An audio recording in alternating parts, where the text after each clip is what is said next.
Bucela Hogar, ahora 12 los días jueves, viernes y sábado. Consulta por promociones con tarjetas de crédito. 9 de julio 130. Taberna Pizuela te espera con promos imperdibles. De domingos a jueves, 2x1 en el salón. Todos los viernes, mesas de mujeres, 20% de descuento. Todos los domingos, niños gratis. Encontralos en pedidos ya con envíos gratis. Paz 497, esquina Pinto. Teléfono 44 33 400. Facebook e Instagram, Taberna Pizuela.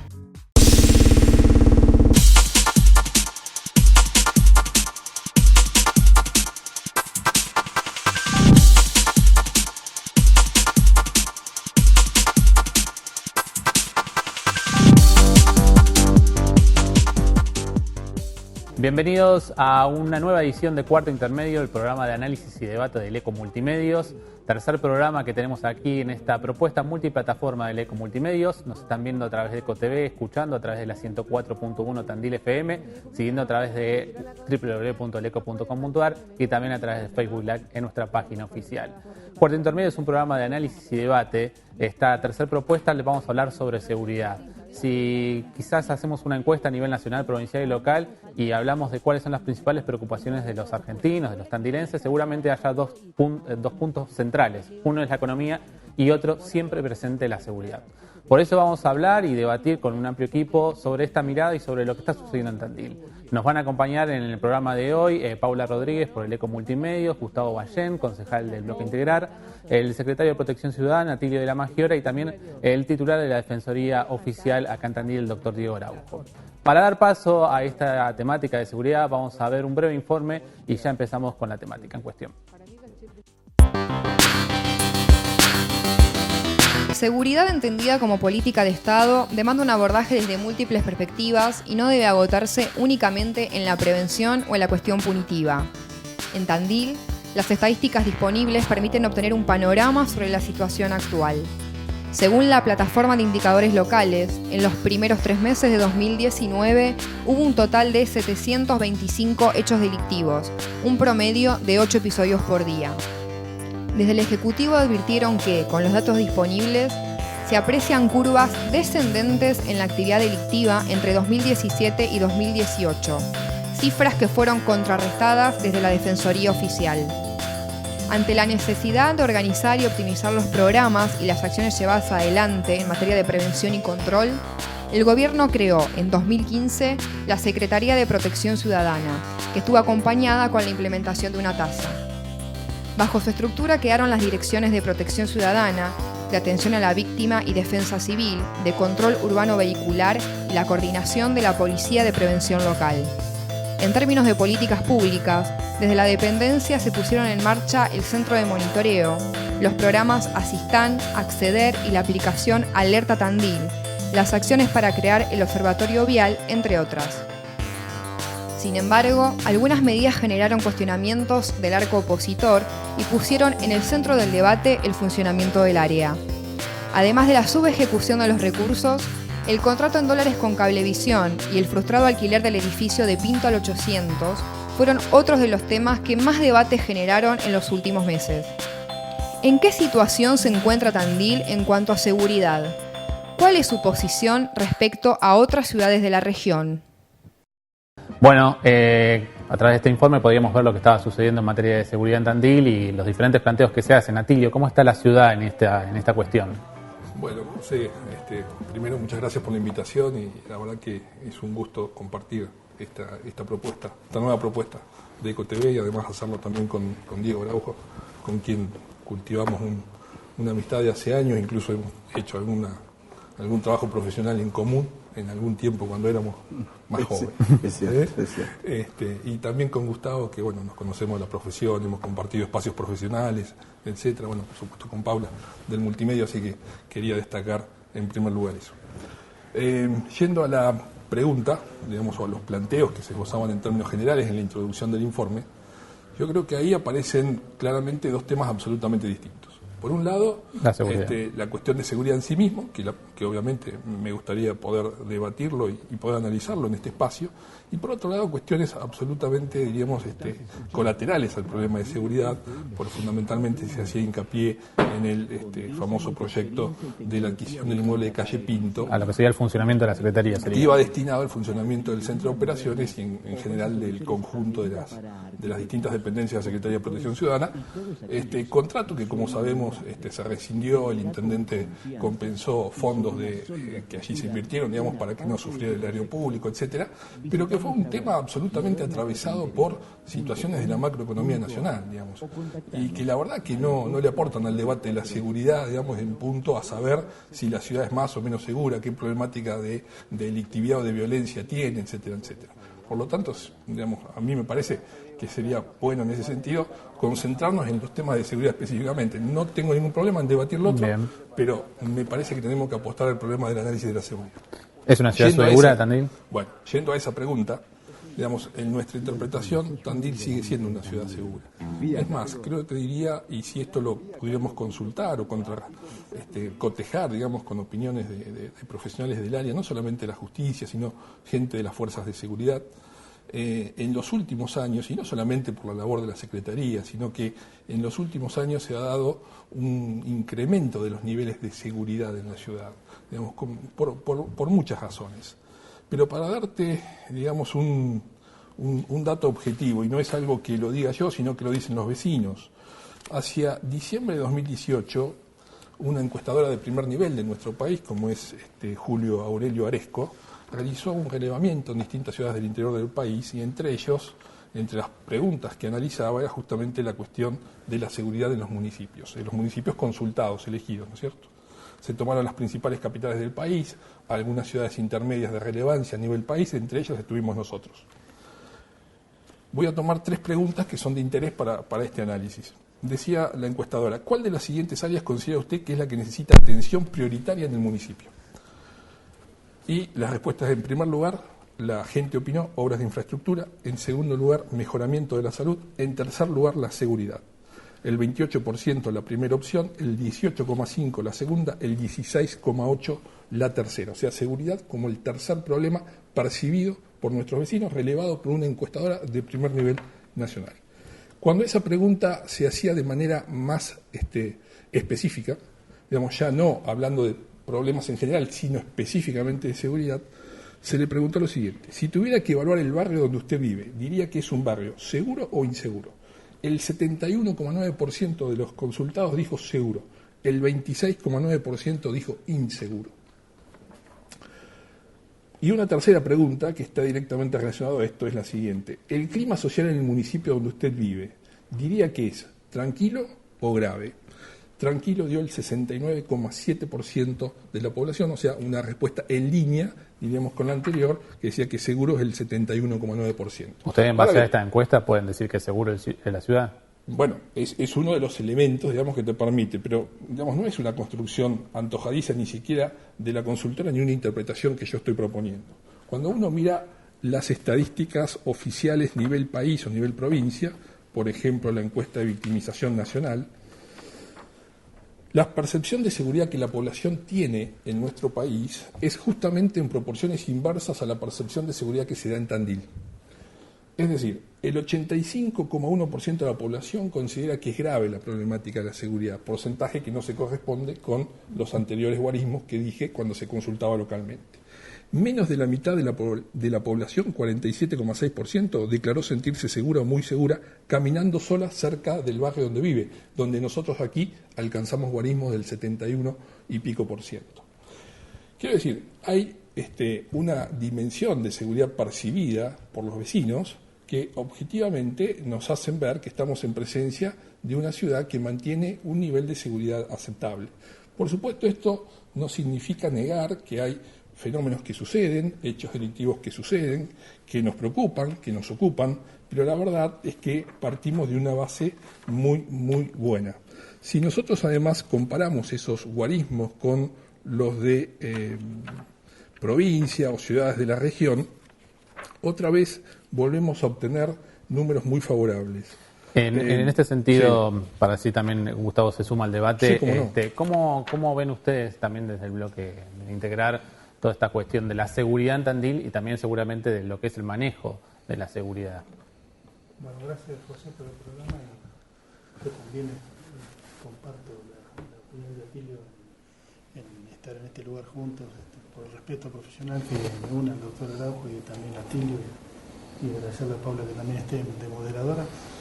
Lo cierto es que nuestro bloque ha hecho algunos planteos y algunos cuestionamientos referidos a los primeros temas que se hablaron, que si bien son tangenciales al tema de la seguridad, tienen que ver con el área de protección ciudadana, que era lo que se definía en ese momento cuando se habla de los alquileres y demás, que tiene vinculación, ¿verdad? Pero bueno, hablando concretamente de los temas que refería el doctor de la Magiora, yo lo que quería decir es lo siguiente: nosotros hemos seguido de cerca las cuestiones de las causas que ingresan al Poder Judicial. Y te podría decir, porque esto lo constaté hace unos minutos nada más, sabiendo que venía este programa, me dicen fuentes judiciales que el año pasado, a esta época, había 2.068 ingresos de causas penales en los registros de la Fiscalía, y hoy estamos a 2.497 causas, sin contar las causas de droga, que también me comuniqué con gente vinculada a la investigación de droga y me dicen que este año hay más causas.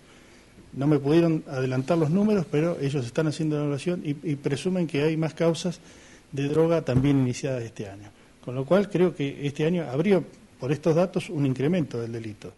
Después, en lo que se refiere a lo que se habla de Tandil, obviamente Tandil, para la cantidad de habitantes que tiene y comparado con otros municipios, seguramente debemos estar mejor en algunos aspectos, pero a mí lo que me preocupa sinceramente a nuestro bloque es que la ciudad crece. Y bueno, tenemos que controlar las cuestiones delictivas, me parece importante en este tema, ¿verdad? Y esos datos que doy son datos objetivos que me los han dado hace unos instantes antes de llegar a este programa. Sí, de todas maneras, si me permitís hacer un comentario respecto de eso, digamos, cuando las estadísticas judiciales informan, o cuando funcionarios judiciales informan estadísticas que tienen que ver con causas judiciales, lo que se toma como referencia es el universo de las causas judiciales en trámite.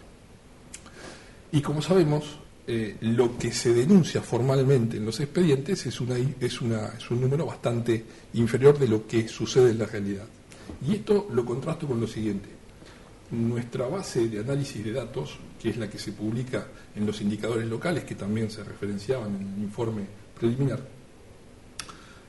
toman como referencia para saber la evolución, digamos, por lo menos desde 2017 hasta aquí, desde mayo-junio de 2017 hasta la actualidad, de los reportes de emergencias policiales que se registran a través de distintas fuentes, como fundamentalmente el 101, pero que también ingresan por el centro de operaciones o centro de monitoreo del municipio, o que también ingresan a policía local o las comisarías directamente. Ese número, todos coincidimos, es muy superior a lo que finalmente se denuncia. Y cuando nosotros damos los juicios o los informes acerca de cuál es el nivel de estado de seguridad, lo hacemos en función de esos guarismos. Claro, por lo tanto, digamos, lo que yo digo es, uno puede percibir un incremento de causas judiciales, pero el conjunto de causas judiciales es un subconjunto dentro del conjunto general. Entonces yo puedo estar teniendo una retracción del conjunto general, que es el más grande, con un leve crecimiento del conjunto de causas judiciales, que es el menor. Y esto también en parte, ¿a qué podría deberse? Por ejemplo, es nuestra prédica constante cuando vamos a reuniones vecinales, incluso compartida con miembros del Foro de Seguridad, instar y aconsejar que las personas no solamente hagan el reporte de emergencia policial vía el 101 o vía Alerta Tandil o por algún tipo llamado por teléfono a alguna dependencia policial, sino también que se haga la denuncia efectivamente. Porque finalmente, digamos, es importante saber cuál es el nivel de denuncias ante situaciones concretas que puedan presentarse. Bien. Entonces, hacemos una prédica para que esto suceda y obviamente esto, si va dando resultado, va a ir reflejando un aumento del número de causas judiciales, pero que, insisto, son un subconjunto dentro de un conjunto más grande que es, o que nos marca un mejor análisis de realidad, que es el número de reportes de emergencia por vía del 101 o similar. Bien, antes de hablar contigo, Paula. ¿Qué pasa con el mapa del delito en Tandil, digamos? Porque hay una visión o una opinión muy generalizada en donde hablamos de prácticamente dos ciudades. Un centro que tiene niveles de seguridad por ahí más mejores, o donde también hay como una reacción más inmediata entre, por ejemplo, una ola de asaltos, agencia de Quiñela, a heladerías, enseguida se despliega una red preventiva que logra mitigar un poco esa forma delictiva y bueno, enseguida mejoran el índice, digamos, en el centro. Pero en los barrios, digamos, en las zonas periféricas, hay mucha más cantidad de víctimas de inseguridad que en el centro, y a veces, digamos, son personas vulnerables las mismas que cometen los delitos, digamos. Las personas vulnerables son más víctimas y también, por supuesto, están más en contacto con el delito. Mira, la verdad que en nuestra mirada no es así. Nosotros, por lo menos en lo que de nosotros depende, que es fundamentalmente en ese sentido la coordinación con la policía local, nuestro criterio de abordaje de la problemática es que sea el mismo en la zona central como en todos los barrios de la ciudad. Pero de las hecho, estadísticas, ¿cómo dan, digamos? ¿Dónde se concentran? Es que digamos, cuando uno hace análisis más sectorizados, no necesariamente es correcta la afirmación de que en los barrios tenés mayores problemáticas que en zonas más centrales, digamos, de la ciudad. No es un dato que se verifique permanentemente. Y de hecho, vuelvo al mismo punto, digamos, cuando nosotros vamos a los barrios y lo hacemos periódicamente y compartimos reuniones con sociedades de fomento, comisiones vecinales que se organizan, con el foro de seguridad, sin el foro de seguridad, en la secretaría, en los barrios, en realidad, digamos, hay una mirada general de todo el territorio, no solamente de la zona urbana, sino también de la zona rural. En la zona urbana, no solamente con policía, sino con lo que es el despliegue territorial de videovigilancia, digamos, llegamos a todos los barrios y no hay ningún barrio hoy que pueda decir que tiene más cámaras que otro, al contrario, cuidamos permanentemente que haya una distribución equitativa, digamos, cuando se decide la implementación de cámaras en los distintos barrios de la ciudad. Después sucede que hay casos que toman más resonancia, digamos, pública, porque esto es natural a la problemática y entonces parece que determinada situación es mucho más aguda o más preocupante en un determinado lugar de la ciudad que en otro. Pero la verdad que cuando uno hace el análisis frío eso no se verifica tan así. Dale, Pablo. Le iba a decir que es cierto que vecinos de las comisiones del barrio de Las Tunitas y de Villa del Parque han salido a decir que ha mejorado mucho, claro. Y tiene que ver con, entiendo yo, con la prevención. Un conjunto de herramientas, ni siquiera solamente con la policía. No, con la prevención sociocomunitaria también. Es lo que iba a agregar, porque es algo que estaba planteado también en el informe preliminar. Y nosotros coincidimos, digamos, la seguridad no es solamente un problema policial. Nuestra perspectiva desde que se creó la Secretaría de Protección Ciudadana y fue una directiva específica del intendente en este sentido es tratar de abordar el campo de la seguridad con la mayor integralidad posible. Ahora, también hay que comprender que no todas las posibilidades juegan en el ámbito municipal, ¿no es cierto? En el ámbito el campo de la seguridad ciudadana o de la protección ciudadana, como se le quiera llamar, es un campo que está profundamente fragmentado en la acción y en la decisión, digamos, de gobierno. Participa el Poder Legislativo nacional y provincial, participa el Poder Ejecutivo a través de las fuerzas policiales, que no siempre son locales. Los municipios, ¿qué vamos haciendo? Vamos completando e integrando un conjunto de políticas públicas en ese sentido que no se deciden enteramente en el ámbito local y que tenés que tratar de ir reforzándolas en la medida que podés. Bueno, ese enfoque se hace permanentemente desde la Secretaría, pero además les diría, no solamente desde la Secretaría, porque cuando uno habla de prevención sociocomunitaria, la integración comunitaria en los barrios, que no solamente está a cargo de protección ciudadana, desarrollo social cumple un rol estratégico ahí. Los programas de urbanización amplios en muchos puntos de la ciudad también contribuyen a que esto sea una realidad. La Casa Abrigo Marta Peloni para los problemas de violencia familiar y de género. Es decir, hay un conjunto de dispositivos que hacen que nuestra ciudad tenga una situación, diríamos, las políticas de víctimas.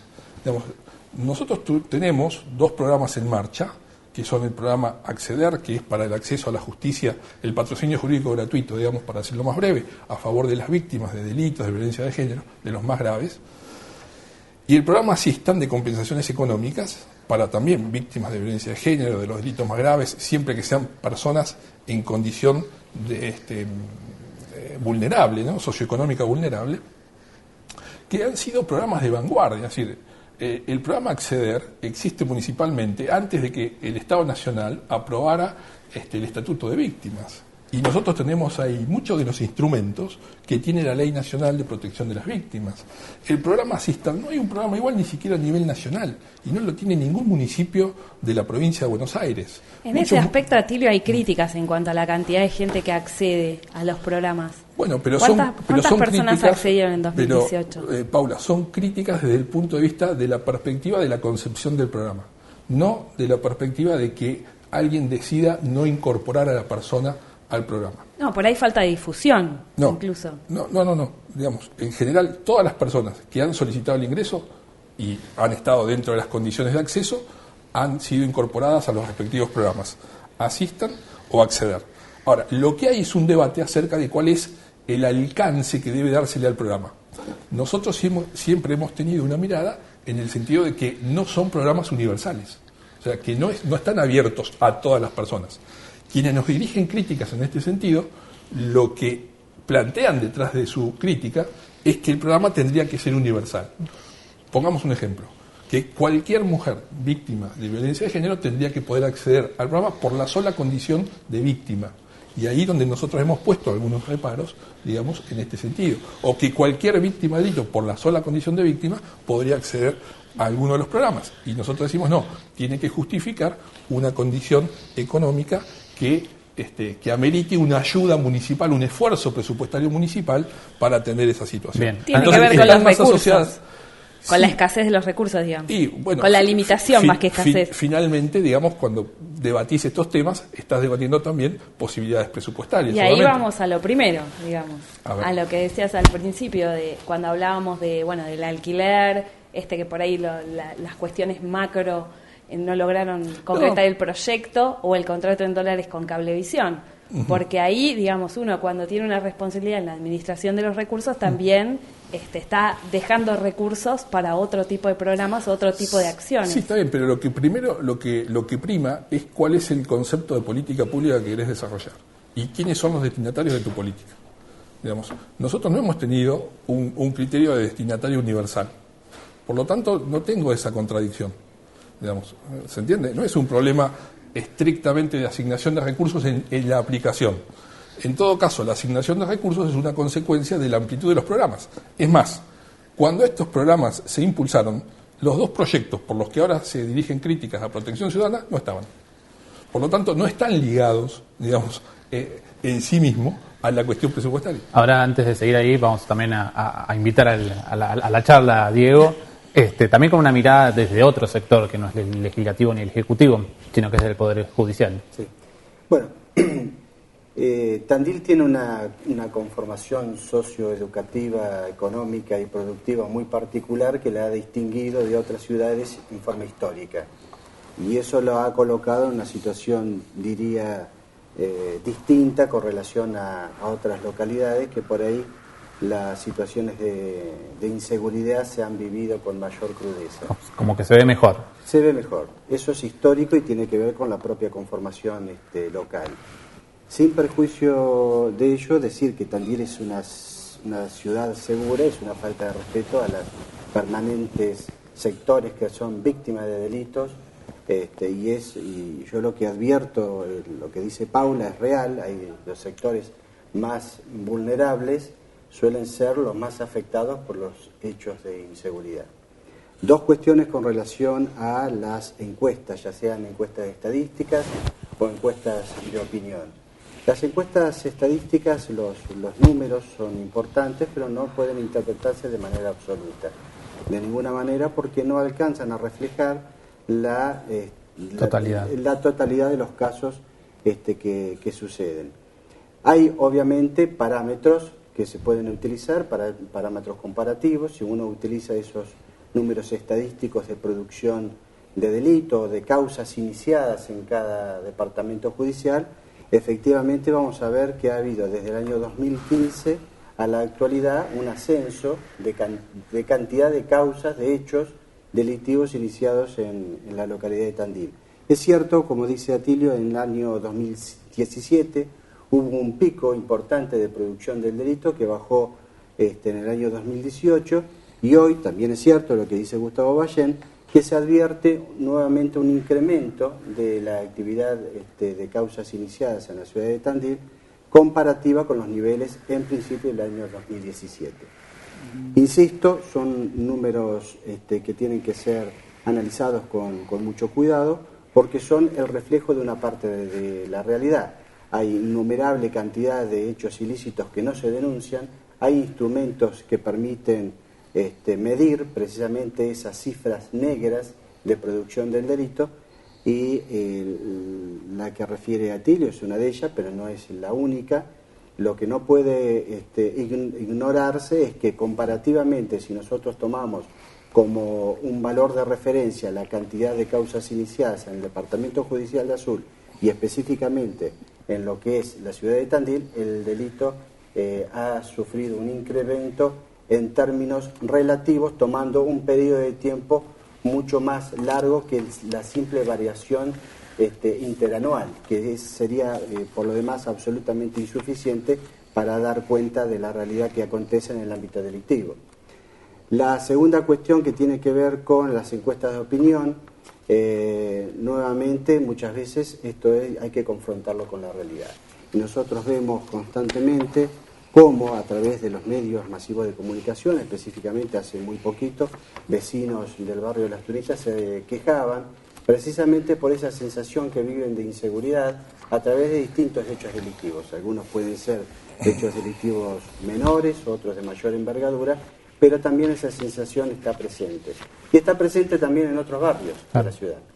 Lo que yo puedo observar a través de las causas que ingresan ya en la órbita del tratamiento del Poder Judicial es precisamente una gran preocupación, no solo por las víctimas del delito, sino también muchas veces por jóvenes que cometen hechos ilícitos y que están atravesados por un flagelo que no ha encontrado un cauce adecuado de tratamiento como es la adicción a los estupefacientes, con un consumo que en los últimos tiempos en la ciudad de Tandil se ha ido volcando hacia lo que denominan el crack, con un efecto devastador en los jóvenes. Eso es lo que está sucediendo en Tandil, lo que están viendo ustedes de la Defensoría. Eso es lo que se está viendo, sí.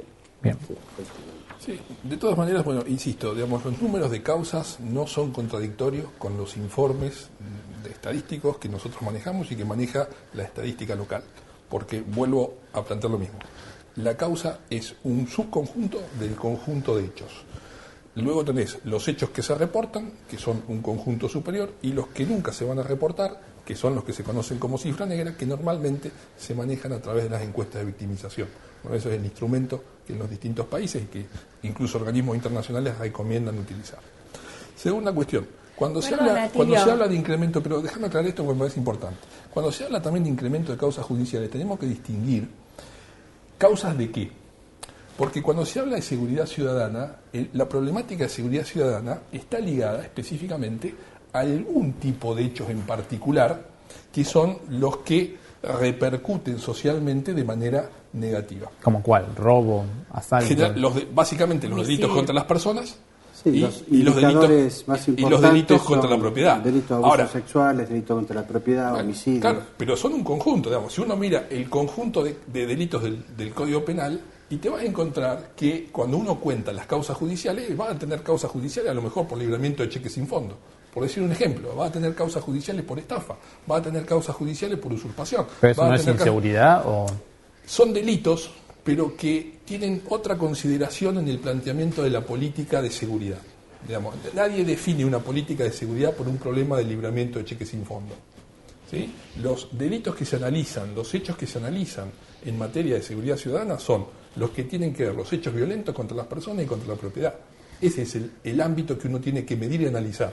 Y entonces eso es lo que uno tiene que comparar. Si tuve más o menos robos, tuve más o menos agresiones físicas a personas, por cualquier motivo, homicidio doloso, violencia de género, lo que sea. Ahora, si uno compara esa situación con problemáticas de delitos contra la propiedad ajenas al robo, que los hay y muchos, digamos, porque en el Código Penal hay muchísimos, entonces evidentemente distorsiona el propio análisis. Ahí es donde yo no comparto, digamos, esta tesis de que porque aumenten las causas judiciales estamos viendo un mayor incremento de problemas de seguridad en la ciudad. Sí, lo que podemos decir es un aumento, lo que tenemos es un aumento de causas judiciales, que entre otras razones, por ejemplo, está ligada a lo que planteábamos antes, en el sentido de que permanentemente nosotros mismos instamos a que se radiquen denuncias por las situaciones que los vecinos plantean. Sí, no, una aclaración nada más, ¿no?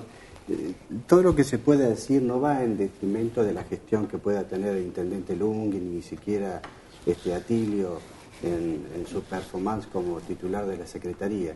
Tiene que ver de cómo cuál es el abordaje que se da a las cifras estadísticas como un elemento más para utilizarlo como medición. Me parece que tener una mirada restringida de seguridad ciudadana únicamente enfocada a los delitos contra la propiedad es una medida que no resultaría del todo no dije únicamente, adecuada. En materia de estadística, para medir si hubo más o menos delitos, de todas maneras hay estadísticas disponibles, desagregadas delitos por delitos, donde lo que sí se advierte es que ha habido un incremento de delitos contra la propiedad.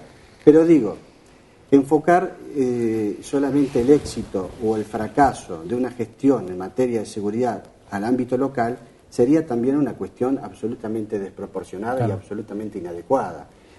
Las variables que inciden en la producción del ilícito pueden tener factores nacionales, factores provinciales y obviamente tienen sus factores locales.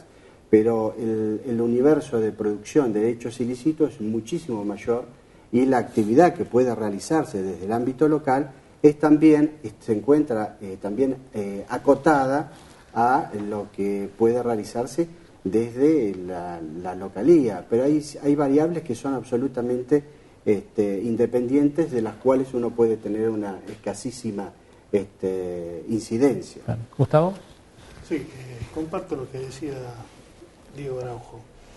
Es cierto que no podemos circunscribir solamente el tema de seguridad a los delitos contra la propiedad y contra las personas. Entiendo que una usurpación también es un delito justamente contra la propiedad, que mencionaba recién Atilio, y una estafa también es un delito que, digamos, causa un daño en el tejido social. Si bien son distintas tipificaciones de figuras delictivas, pero en definitiva no hay algo que está fallando si ocurren esta cantidad de hechos. Y creo que las estadísticas, si bien son un indicador, las denuncias penales que arriban a Fiscalía, están aumentando. Y esto no se puede desconocer. Por otro lado, también muchos de esos llamados son llamados que solamente son producto de la persona que vio algo sospechoso y que después termina siendo una pareja que estaba en un vehículo, como ha pasado muchas veces, o algunos chicos en la esquina que no están haciendo nada, simplemente una conversación o tomando alguna cerveza, que pasa hoy en nuestra ciudad, y muchas veces la gente por temor hace un llamado y después esto queda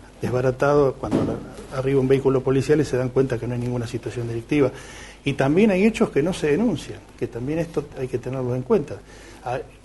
Traigo a colación una anécdota. Hace un tiempo me tocó que estuve con dos vecinos que vivían en Chacabuco antes de llegar a Avellaneda, y el otro pasando a Avellaneda, que es Calle Guido, continuación de Chacabuco para el lado del Parque Independencia. Y los dos habían sufrido robos en sus vehículos, de herramientas y demás, y les traía más problemática ir a la comisaría o a la fiscalía a hacer la denuncia que ir a comprar las herramientas de nuevo, porque gente que está ocupada y trabaja y demás, y después iban a la comisaría y entendían que no iba a pasar nada. Me lo decían, no, ¿para qué vamos a ir? Es una pérdida de tiempo. Es decir, estos hechos también dañan el tejido social y muchas veces no llegan ni siquiera al 101 o a la comisaría, ni hablar, o a la fiscalía.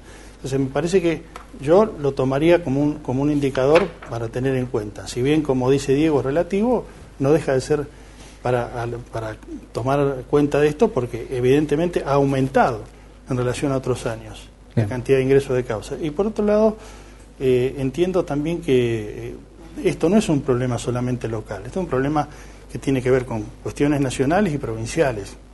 Y es una problemática más compleja, no solamente le corresponde al intendente y a su secretario de Seguridad o de Protección Ciudadana resolver el tema delictual. Si le pidiéramos esto, le estaríamos exigiendo algo que no es lo que corresponde. Pero bueno, estos datos yo los quería dejar en claro. Y también hay otro tema que a nosotros nos preocupa, los accidentes de tránsito, que son graves. Y hay un área específica que está en la Secretaría de Protección Ciudadana que, para nuestro criterio, no tiene un relevamiento de los accidentes de tránsito. Es más, Una estadística que uno puede tomar como estadística, como dato, lo dice la doctora Martens el 22 del 5 en un diario El Eco, habla de 70 víctimas por accidentes diarios, y en las cuales 54 de ellos son con vehículos automotores. Me parece que es un tema también a tener en cuenta, que hay un observatorio de cuestiones viales que a nuestro criterio no ha arrojado ningún resultado todavía positivo, ¿no? Y en cuanto a los programas que decía Paula, yo también comparto que entiendo que falta un poco más de información en algunos lugares para que la gente conozca estos planes, los que puede acceder, como el sistema que decía Tilio recién, Asistan y Acceder, para poder tener este beneficio del Estado, que nosotros lo votamos en el Consejo Deliberante porque consideramos que era una herramienta valiosa, y bueno, hay que verla andar, y yo siempre digo que las cosas uno las tiene que analizar con el paso del tiempo. Yo lo que sí pediría en este caso es que incluso acompañamos una ampliación también con una nueva ordenanza para el espectro de personas que puedan acceder a esos programas, y con lo cual nos pareció bien. O sea que nosotros estamos apoyando desde el Consejo Deliberante estas cuestiones desde la oposición. Digo, lo votaron todos los bloques, esto no es una... Bueno, entonces yo sí lo que creo que corresponde, y concuerdo con lo que decía Paula, es que corresponde hacer una mayor difusión, buscarle que la gente tome conocimiento real de estos programas, porque es una herramienta que es valiosa. Paula, sí. No, lo que quería preguntar, que me parece que también es otro tema que tiene bastante actualidad y que preocupa en la comunidad, es cómo estamos en materia de prevención de los delitos que tienen que ver con los delitos intrafamiliares y de violencia familiar y de género, digamos, porque se llevan gran parte, digamos, de los requerimientos a la policía este tipo de delitos. Sí, bueno, ahí, digamos, nosotros trabajamos desde la Secretaría específicamente a través de todo lo que es el programa de prevención sociocomunitaria. Digamos, de hecho, uno de los indicadores que se evalúan para incorporar a jóvenes a los programas de prevención sociocomunitaria pueden ser antecedentes de violencia familiar como víctimas o como victimarios, porque muchas veces se trata de gente joven que está en pareja y que ya tiene, digamos, incursión en relaciones violentas. Por lo tanto, podemos tener víctimas y victimarios dentro del abordaje de la prevención sociocomunitaria, con lo cual, digamos, trabajamos mucho con operadores territoriales. Es todo un área que está en la Secretaría a cargo del licenciado Rubén Diegues, con un gran despliegue en distintos barrios de la ciudad.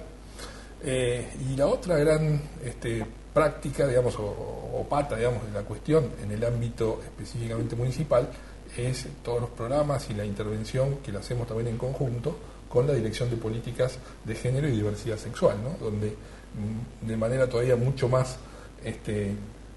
directa, si se quiere, tienen ellos distintos programas que hacen a la prevención de la violencia de género. A su vez, desde la Secretaría coordinamos con la Policía Local la intervención de la Policía Local, de un grupo que está especialmente capacitado en problemáticas de violencia de género y que va secundando la intervención policial, judicial en esas situaciones. Y hay todo un trabajo también de articulación con los organismos judiciales, fundamentalmente con los juzgados de familia. Hay 2 en nuestra ciudad, con la Comisaría de la Mujer, que también hay un permanente trato, digamos, al respecto, y coordinación de acciones, intercambio de información, seguimiento de casos, etcétera. Así que bueno, esos son todos los dispositivos, digamos, o las herramientas, los instrumentos que desde el ámbito municipal disponemos para ir abordando toda esa problemática, ¿no? ¿Y observan resultados, digamos, en cuanto al número de casos? ¿O las denuncias son importantes? Sí, sí, coincido que las denuncias son importantes. En esto, digamos, hay una cuestión que siempre es compleja de medir, que es todo lo que se previene, ¿no? Digamos, uno tiene una acción muy directa, digamos, muy del lado de las personas que están atravesando la problemática, y evidentemente en ese tipo de situaciones se evitan un montón de situaciones que podrían producirse, que finalmente no tenés cómo comprobarlas. Con lo cual, te diría que en principio nosotros hacemos una lectura de que hay un resultado razonable, digamos, en la problemática. La cuestión de género hoy en día atraviesa todas las situaciones, todas las relaciones, todos los ámbitos, el ámbito público, el ámbito privado, el familiar, el empresarial. Digamos, hay una mirada también distinta, mucho más sensible respecto a la problemática, y hoy se ponen arriba de la mesa situaciones que a lo mejor antes a nadie se le hubiera ocurrido que podrían constituir una situación de violencia de género. Por lo tanto, digamos, en todo ese contexto también uno tiene que sacar una conclusión, digamos, de prudencia en cuanto a los resultados, porque también se va haciendo camino al andar en la materia. Y toda la problemática de género quería también ámbito, llevar a la parte judicial sí, de este tema.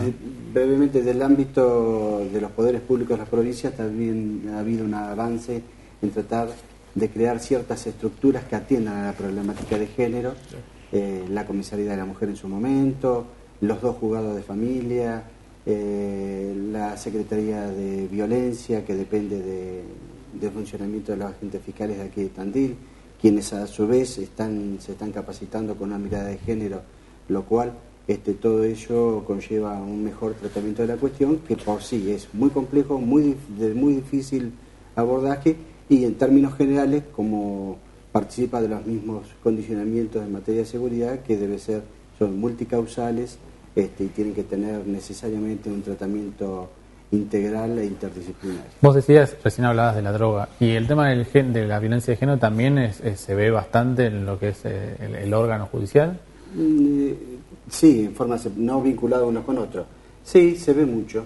Sí, hay muchos casos de violencia de género a través de, digamos, manifestaciones de otros delitos, lesiones leves, agravadas por la relación de pareja, daños, amenazas, desobediencia a través de las violaciones a las medidas de restricción impuestas por juzgados de familia. Es creciente. Y todo eso hacia el número conjunto que veníamos dialogando, charlando. Sí, por supuesto. Sí, tiene que ver Sí, Atilio, 2 consultas que siempre quedan como en el imaginario social. 1, las cámaras no funcionan. 2, ¿qué pasó con Alerta Tandil? ¿Funcionó o no funcionó? Vos recién hablabas de que todos los barrios hoy tienen la misma cantidad de cámaras. ¿Cómo está ese tema? ¿Funcionó Alerta Tandil? ¿No? ¿Cuánta gente se la descargó? ¿Cuánta gente realmente la usa? Vamos por partes. Vamos por partes. Sí. El tema de cámaras, la verdad es que el tema de cámaras, en su momento hubo todo un folclore, digamos, que parecía que ninguna cámara andaba. Bueno, nunca que podía ser, que no funcionaba. No, nunca fue así, digamos. Las cámaras, también hay yo diría que peor que ese prejuicio es otro, que es que supone que las cámaras pueden ver absolutamente todo lo que sucede. Y la verdad es que las cámaras pueden tomar un universo muy chico, incluso menor que el campo visual del ser humano. Nosotros tenemos un campo visual de 180 grados. Las cámaras tienen un campo óptico de 60, 70 grados, depende de las tecnologías, las marcas, etc.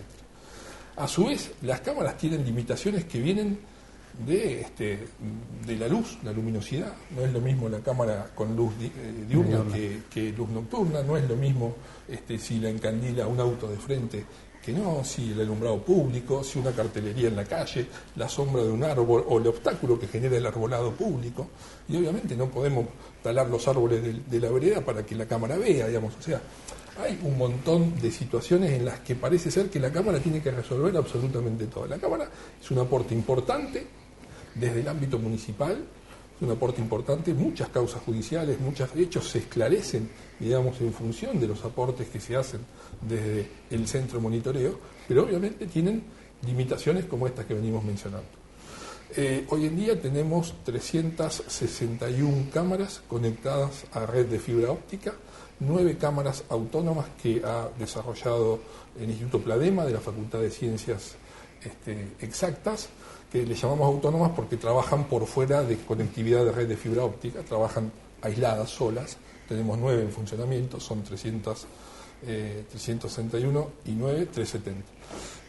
Y ya tenemos en funcionamiento cámaras en la zona de Vela, de Gardey, y en el camino rural de ingreso a Gardey y el que liga Vela y Gardey. Y todavía nos resta la parte de la conectividad de esas cámaras con el centro de monitoreo. Hoy están haciendo documentación, o sea, registran y se no están viendo no están pudiendo ser monitoreadas todavía. Las rurales. Las rurales. Eso está en desarrollo todavía, estimamos que pronto lo vamos a poder tener completo.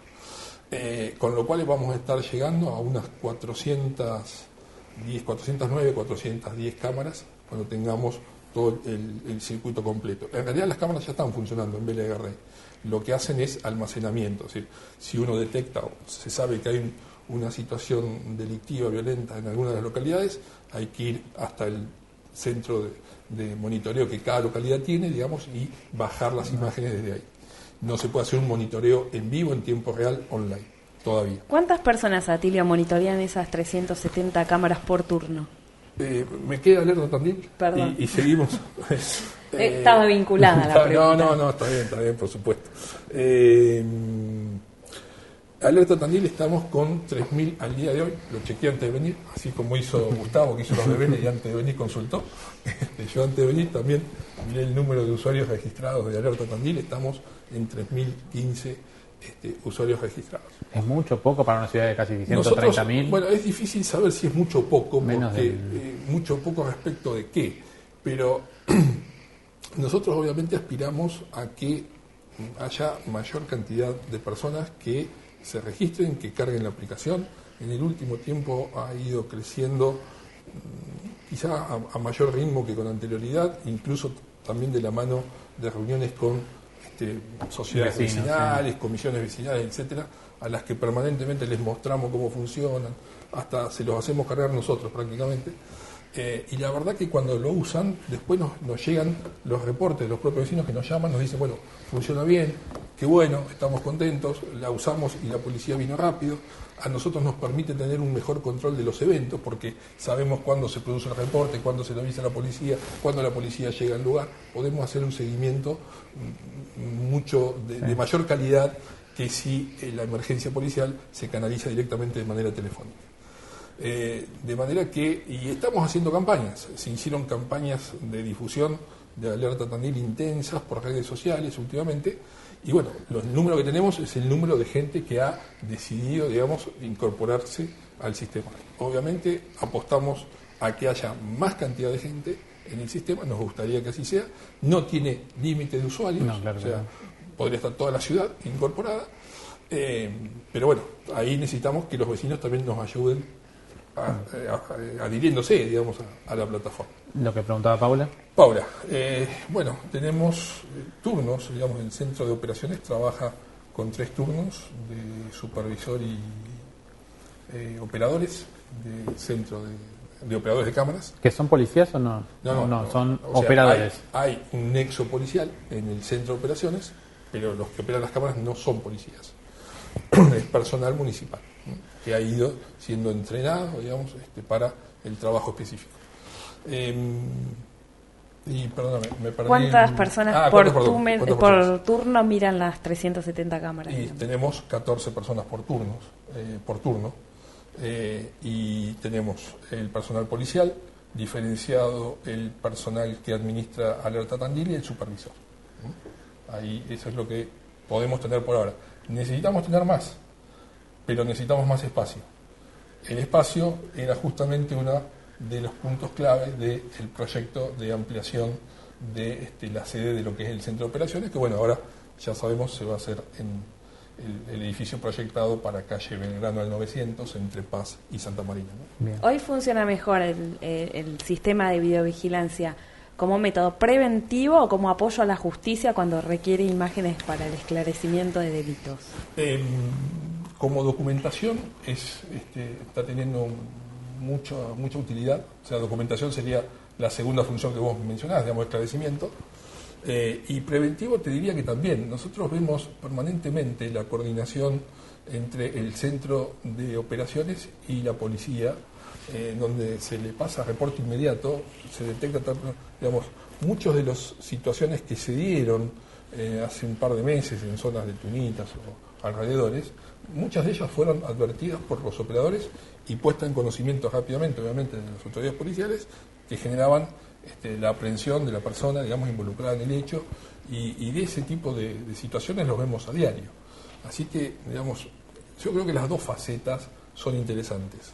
Obviamente la documentación es como que por ahí es un poco la estrella, digamos, porque cuando aporta el esclarecimiento de un suceso resonante, se lleva todas las miradas, ¿no? Gustavo, pero sí. La función preventiva no hay que descartarla. Te quería agregar una cosa, digamos, en cuanto al funcionamiento de las cámaras. El año pasado, por ejemplo, nos llegó un reconocimiento del agente fiscal doctor Egusquiza por el funcionamiento de las cámaras y del personal respecto del esclarecimiento de un hecho que fue bastante notorio, digamos, y que demandó un arduo trabajo a todo el equipo de la Secretaría, especialmente a la Dirección de Protección Ciudadana, el coordinador del centro y el grupo de equipo de operadores, y la tengo aquí por escrito, si quieren después se las dejo para que la vean. Digamos, esto, ¿por qué lo digo? La verdad que no es para mostrar un galardón, sino para dar respuesta a la pregunta inicial que trataba de... ¿Las cámaras funcionan o no? Claro, de demostrar que efectivamente las cámaras funcionan. Sí, sé que por ahí ustedes también tienen diferentes miradas sobre estas cuestiones. No, mira, yo en el tema de las cámaras, lo que te digo es que creo que no son la panacea de la seguridad de las cámaras. Esto está comprobado, ¿no? En Tandil, donde se han utilizado cámaras, ha habido resultados que son relativos, no es que va a resolver todos los problemas. Tiene, a mi criterio, dos cuestiones importantes. Una es disuasiva y la otra que, como bien decía el doctor de la Magiora, sirve como evidencia para un hecho cuando ha graficado ese hecho. Lo que pasa es que después te encontrás con las dificultades propias de la cámara, muchas veces no se puede identificar a las personas, muchas veces los grados de luz, depende o cómo están ubicadas, o el alcance, o la capacidad que tengan para tomar una situación. Entonces tenés limitaciones y obviamente creo que la política de seguridad no la resuelven las cámaras. Digamos, la política de seguridad es algo mucho más amplio que atraviesa todas las áreas del municipio cuando se habla de una prevención amplia. Eso por un lado. Y después algunas quejas uno ha escuchado de las cámaras. Yo creo que ha mejorado la cuestión esta, porque en otras épocas recuerdo de fiscales que habían pedido cámaras y no podían resolver la situación o no podían observar la imagen que buscaban porque o estaban mal ubicadas o no cumplían la función para la cual habían sido colocadas. Pero esa nota de Egusquiza me confirma lo que yo creía o he escuchado, que ha mejorado un poco la cuestión de las cámaras. También a mí lo que me preocupa es las personas que monitorean, ¿verdad? Porque cómo se manejan, qué preparación tienen al respecto y cómo trabajan cuando detectan. Por ejemplo, me decía un abogado hace unos días atrás que estaba trabajando en un caso resonante que hubo de este chico Bustamante, que según él estaba trabajando en el expediente y pudo notar que como que las cámaras habían tomado el momento del incendio del vehículo y que nadie había avisado de esta cuestión, ¿verdad? Entonces, esas cosas que a mí me preocupan, si esto es así, ¿por qué no se toma el recaudo de avisar inmediatamente? O cómo trabaja el tema de los operadores ahí, no lo tengo bien claro. Bien, me gustaría hacer un comentario sobre eso. O responder. Claro, pues si no parecería que es un desastre el funcionamiento de las cámaras, y tampoco es así. Primero, digamos, el momento de incendio, hasta donde recuerdo no fue captado por cámara. Pero sí hubo un montón de secuencias de esclarecimiento. Sí. Ahora me puedo estar confundiendo, pero hasta donde recuerdo el incendio no. Se lo tomó cuando salía de uno de los lugares. Se pudo reconstruir prácticamente la salida del domicilio hasta muy cerca al lugar del desenlace fatal. Pero el lugar del desenlace fatal no está reconstruido por las cámaras. A lo que iba es que planteaba un amigo, Gustavo, cómo se miran, digamos, porque alguna escena o algún momento de determinado suceso puede no advertirse en el momento.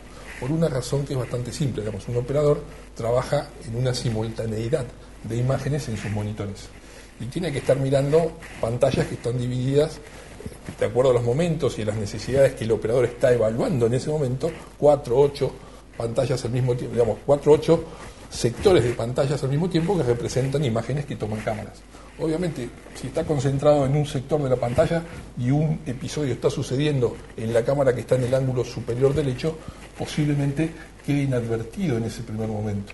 ¿No? Puede ser también que esté operando una cámara, que le obligue a operar a toda una pantalla y que le retroceda la operación de cámaras fijas. Esto pasa mucho cuando el operador tiene que cambiar de cámaras fijas a cámaras domo y tiene que empezar a operar la cámara domo. Entonces, si está mirando cámara domo, tiene que ampliar pantalla por una cuestión de necesidad técnica y ahí sacrifica visualización de cámara fija. Digamos. Hay algunos momentos que son, diríamos, insuperables. ¿Podríamos plantearnos que no sucedan ese tipo de situaciones? Bueno, sí, pero la verdad que tendríamos que tener cientos y cientos de operadores, o casi un operador por cámara. Y ninguna ciudad del mundo lo tiene, ninguna ciudad del país lo tiene, ni lo va a tener, porque tampoco es el destino de la videovigilancia que haya una persona mirando una cámara. En realidad el mundo avanza en otra dirección. Quería aclarar algo. Que no se malinterprete, que yo no digo que las cámaras son un desastre. No, pero digo que esa sensación, lo que digo que las cámaras no son la panacea. No es que con las cámaras se resuelve todo, pero eso no es una responsabilidad de ustedes. Es un tema que pasa en el mundo. Esto hay pruebas hechas. Se empezó a trabajar hace muchos años con las cámaras. Y por ejemplo recuerdo haber leído de experiencias que se hacían en estacionamientos de Londres o en universidades en donde los profesores dejaban sus vehículos y los robaban, colocaban las cámaras y por un tiempo dejaban de robar los vehículos o de hurtar ahí e iban a otro lugar. Entonces mutaba el lugar del delito, pero seguía habiendo delito, no bajaba por supuesto. Entonces, y después ocurre todas estas cosas que vos mencionabas, que no es un problema humano, es un problema de las cámaras. Es decir, el alcance, a veces, a mí me ha pasado intervenir en causas penales como abogado en donde se ha llevado la imagen de una cámara y no se pudo identificar a una persona. Es decir, y la persona estaba visualizada en la cámara, pero no se podía decir con certeza en una investigación que esa persona era la persona que estaba siendo investigada y por lo tanto esa prueba era, en realidad no servía como evidencia de cargo para probar el delito contra esa persona que se estaba investigando. Así esto pasa y no es un problema ya del secretario ni de las personas que operan la cámara. ¿Sí? No, hay limitaciones tecnológicas. Por eso, bueno, a eso nos referimos y en eso concuerdo. Coincido que no es una panacea, Gustavo. No, por eso, digamos, a ver, pero es un elemento, es uno de los elementos que los municipios pueden aportar a mejorar las políticas de seguridad. Sí, a mí, por ejemplo, en este caso, hay políticas que... Pero vos eras defensor, en todo caso, que le fue mal fue el fiscal. Sí, pero digo que por eso, pero esto es un dato objetivo. Porque es decir, acá los amigos son defensores. Si digamos, está bien, si se invierte en cámara y la política es esa, bueno, está correcto, lo están haciendo muchos municipios. Y también está bueno, por ejemplo, que te vuelvo a reiterar lo de hoy, nosotros votamos, por ejemplo, esas herramientas, pues nos parecieron buenas. Y esas herramientas son interesantes y también hay otras cosas que se pueden hacer desde otras áreas del municipio que también pueden coayudar a bajar o a derribar las causales de los delitos. Es decir, a mí, por ejemplo, digo, el trabajo en el deporte. Es un trabajo importante y eso coayuda. ¿Para qué? Para que los chicos, en vez de estar pensando en hacer alguna maldad o vayan por un mal camino, tengan un lugar donde ir y recrearse y hacer deportes. Y eso es una política que también colaboraría con la baja del delito, creo yo. Digo, estamos en el tramo de cuarto intermedio, final casi. Diego, también hablábamos al principio, ¿no?, del programa del tema del abordaje de la seguridad y también del tejido social. ¿Cómo es la mirada que se tiene hoy actual de cómo está sucediendo las cosas en la ciudad de Tandil relacionadas con la seguridad, con el tejido social? Lo que más me preocupa es lo que te decía hace unos minutos, que es la adicción de sustancias estupefacientes y relacionadas a la producción del delito. Se advierte una enorme preocupación en las familias que tienen a sus chicos a veces involucrados en esta problemática, que no encuentran los canales de contención adecuados. ¿Canales de contención? ¿Serían programas? Programas de tratamiento, funcionamientos del Centro Provincial de las Adicciones, que más allá de las voluntades individuales que pueden existir, mejores o peores, la estructura en sí no da los resultados esperados. Hemos trabajado mucho con grupos de familiares, tratando de generar espacios de prevención, espacios de reflexión con relación a esta problemática. Hemos trabajado con la Iglesia Católica, con grupos laicos, y la verdad que se hace sumamente difícil cuando no hay un financiamiento permanente Y es allí donde encuentro un problema que está creciendo en la ciudad de Tandil, sobre todo en las barriadas de los chicos que tienen menos oportunidades. Otra de las cuestiones que preocupa mucho y que a veces, más allá del trabajo de defensor, también sirven las cámaras en algunos casos puntuales, tiene que ver con la violencia institucional, es decir, la producción del delito, en algunos casos específicos, por parte del personal policial. En algunos de ellos, algunas cámaras han resultado fructíferas. De todas maneras, tampoco debe perderse de vista que en su momento, uno de los fundamentos de la creación de los foros de seguridad tenía que ver con el control policial. Si nosotros pretendemos un modelo de seguridad democrática, también en materia de control de inseguridad tiene que estar enfocada en ese sentido.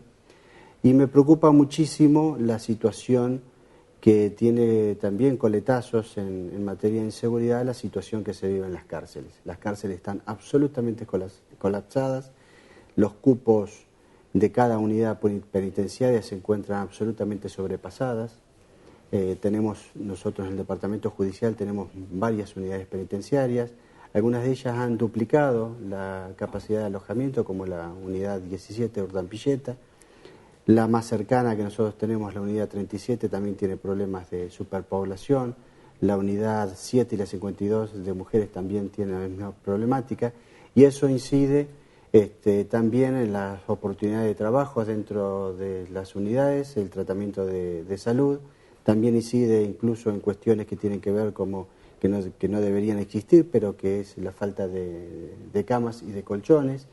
Y obviamente tiene una incidencia totalmente directa en qué es lo que ocurre tras la prisión. No hay oportunidades laborales que estén planeadas en forma sistemática, ni que estén pensadas tampoco para los programas tras la prisión, y eso obviamente tiene una repercusión directa en materia de seguridad pública. Bueno, la seguridad es un abordaje múltiple y requiere muchísimas miradas. Sí, Gustavo, pues ya estamos terminando. Estaba escuchando atentamente, Diego, que conocen muy bien la problemática.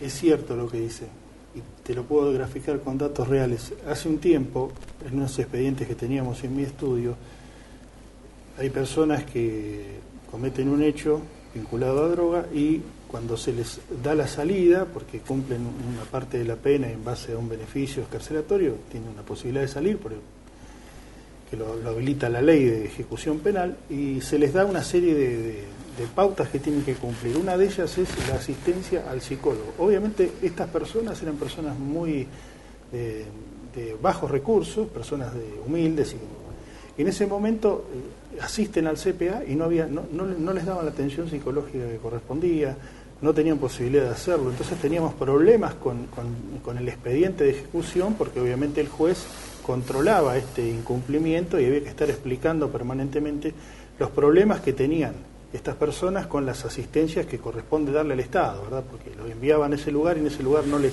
les hacían las entrevistas que correspondían. Tuvimos varios problemas con ese tema.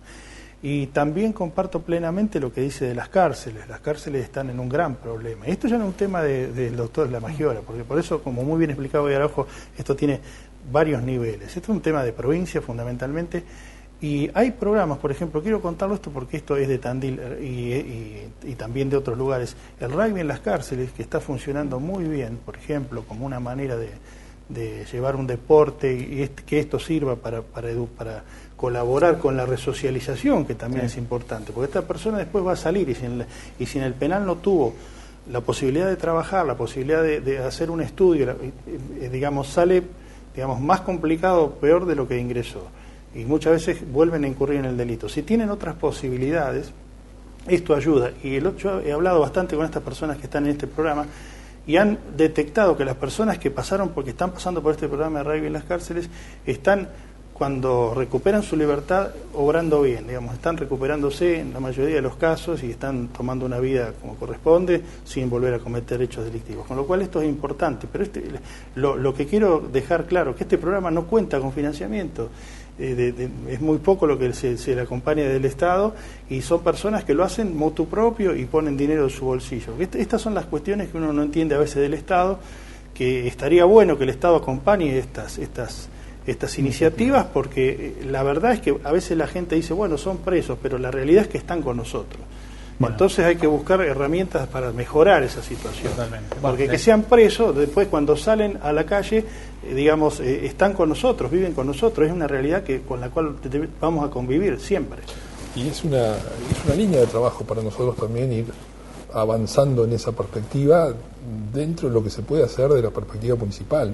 Obviamente, como señalaba Gustavo, como lo dijo Diego, y como también lo decía yo, digamos, el campo de la seguridad es un campo fragmentado. Cuando uno dice esto, lo que está diciendo es que interviene el Estado Nacional, el Estado Provincial, los municipios.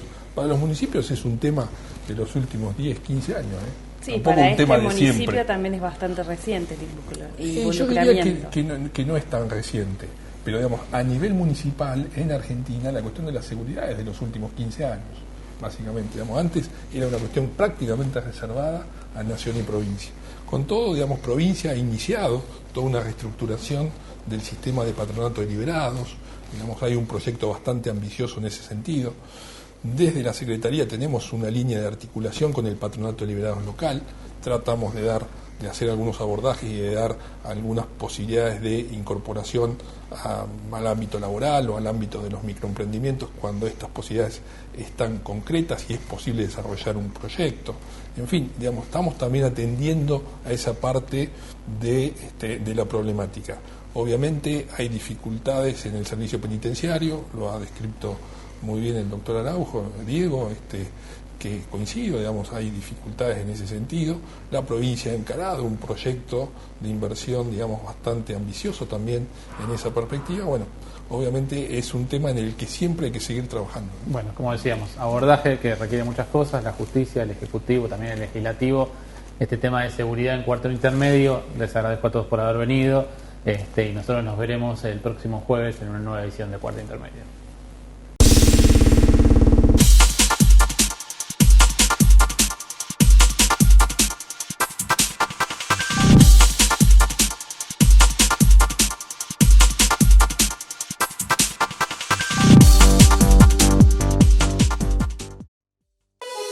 Bucela Hogar, ahora 12 los días jueves, viernes y sábado. Consulta por promociones con tarjetas de crédito. 9 de julio 130. Taberna Pisuela te espera con promos imperdibles. De domingos a jueves, 2x1 en el salón. Todos los viernes, mesas de mujeres, 20% de descuento. Todos los domingos, niños gratis. Encontralos en pedidos ya con envíos gratis. Paz 497, esquina Pinto. Teléfono 44 33 400. Facebook e Instagram, Taberna Pisuela.